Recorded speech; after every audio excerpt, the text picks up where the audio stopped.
Wisconsin Congressman Tom Tiffany joins me now. Congressman, okay, we're learning more information by the minute, it seems, but does that change anything? I mean, is anything going to come out of this? Well, if you're people like in my district in northern Wisconsin, you're very cynical about this at this point. As you said, is anything going to come out of this? That is the question people are asking every day. I will say, however, though, that Attorney General Garland is in a significant amount of trouble now. Who are you going to believe at this point? When you got two whistleblowers, and Gary Shapley really appears to be, I mean, as he said in that, in what you just showed, he's documented what has happened here. Those whistleblowers have powerful evidence showing that the Attorney General may be misleading the American people. You know, they always say where there's smoke, there's fire. To me, it feels like a raging inferno right now. At what point do you think that the president, Joe Biden, gets ensnared in this, if at all? That is a really good question. I've been saying consistently, Hunter Biden is just a bit player in this whole thing. Why did this arise? As Vice President Biden, it appears to have sold influence, allowed his family to be able to do that. And now as President Biden, I mean, it is all very serious that you have a family led by a leading official like Joe Biden that appears to have sold influence. I mean, look at the Chinese money that has come in. Yeah. We saw the text message. I mean, it is getting more and more serious, and I just think you're going to continue to see this drip, drip, drip of more information that comes out, and it's going to be up to the Attorney General.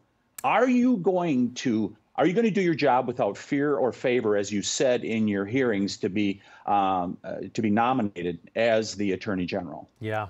You know, another story we've been talking about this morning, Congressman, about the visitor logs at the White House, and apparently they did not disclose Hunter Biden visits, at least not all of them. Is that something we should be concerned about? We see him swanning about at state dinners.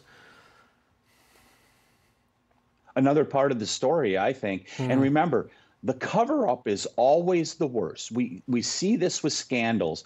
It's the cover-up. And so why are they not releasing that information? Now, I'm not very familiar with it. I just heard about it via you folks this morning.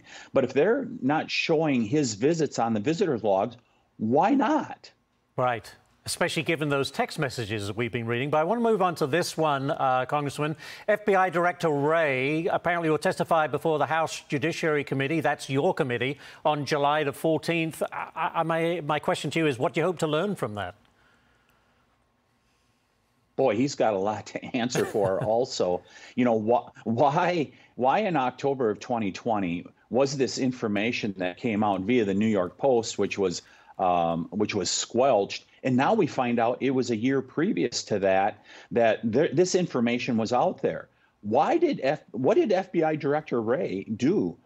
Was he part of the cover-up in regards to this also? Because it had a clear impact on the election of 2020, and you may have this criminal wrongdoing that is going on. I mean, think about what Special Counsel Durham said last week when we had him in for questioning. He said it's very sobering what the FBI has done over the last few years.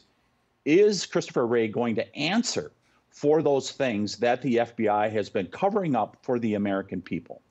I look forward to that hearing, that's for sure. Congressman, thank you for joining us this morning. Thank you very much, sir.